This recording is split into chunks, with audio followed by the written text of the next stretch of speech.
Many Americans have lost their patience after being unable to get onto the various government websites to sign up for Obamacare. But for the few who have been able to get through, there's a different kind of frustration. My next guest is a self-employed engineer who voted for President Obama and was actually looking forward to the implementation of Obamacare. He thought it was a good idea. But that all changed when he got his bill last week and found out that health insurance for his family of four is now going to cost almost $10,000 more per year. Tom Washura joins me now. Tom, thanks very much for being here and telling your story. You originally were fine with Obamacare, thought it was going to be a good idea, and I think a lot of Americans really thought, let's give this thing a chance and let it have some air.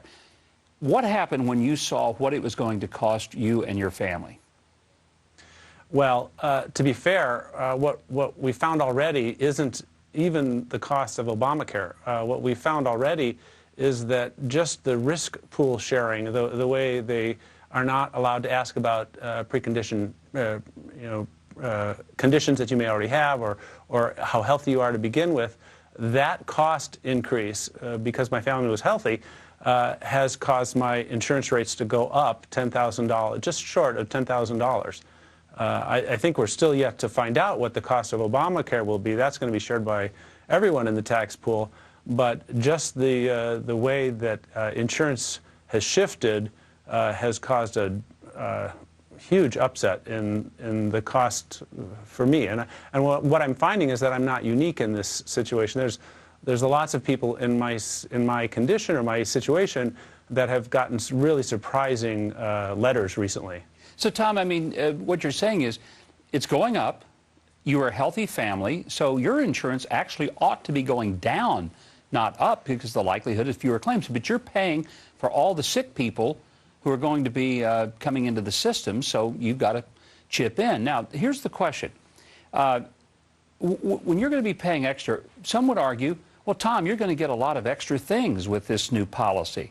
What are some of the things that you're going to get that maybe you didn't have before? Well, you know, I'm an engineer, so I carefully went through and tallied up what were the differences between the plans. The worst plan I can get Obamacare, or the cheapest plan, is what they call a bronze plan. And it has a $5,000 deductible and allows me to go to the doctor 3 times a year for $60 each. The alternative plan that I had before with HealthNet allowed us 2 visits a year for $40 each. And it was what we wanted, what we liked. In fact, we didn't even use those visits, fully for our family. Now, it's true that, I guess now I'm allowed to have a baby, which well, if you do, would you be sure and you know, Tom, if that happens, be sure and come on this show, because we'd love to see the first male having a baby on this show. That would be remarkable. Yeah. Here's a question. Are you eligible for one of the subsidies?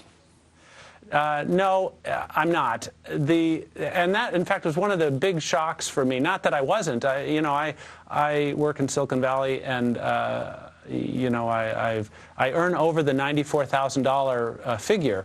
That 4 times the poverty level for a family, and so that meant that my insurance every month was now going to cost me $1,470.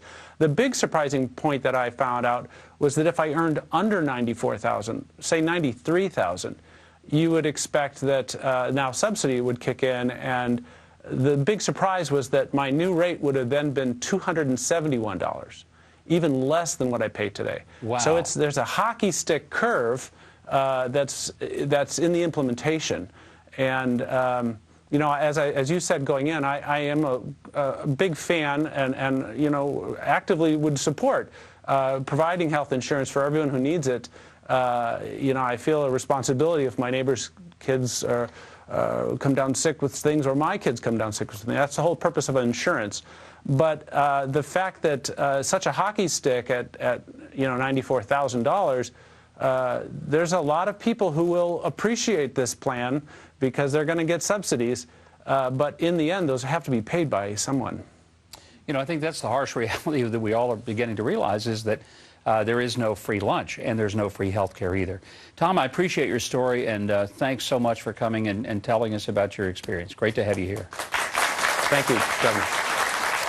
Well, if Tom's story is not enough to convince you that Obamacare is maybe a cure, even worse than the disease, oh, wait, there's more.